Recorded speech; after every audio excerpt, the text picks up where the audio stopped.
नमस्कार, मैं हूं ललिता चक्रधारी और आप देख रहे हैं देश विदेश की बाजारों पर न्यूज प्लस 21 की एक्सक्लूसिव बुलेटिन बाजार हलचल। शुरुआती कारोबार में सेंसेक्स 400 अंक से अधिक गिरा, निफ्टी 16,900 से नीचे। जम्मू कश्मीर में भूमि विवरण एवं दाखिल खारिज सुविधा ऑनलाइन मिलेगी, आयुक्त का दावा।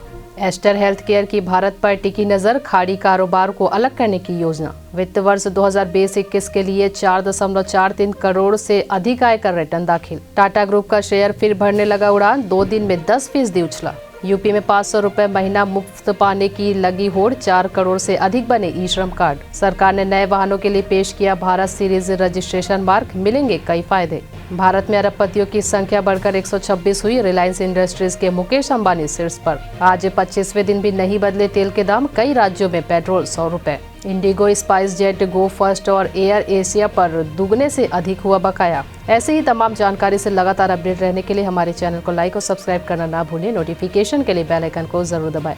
देखते रहिए न्यूज़ प्लस 21, आपके हक की बात।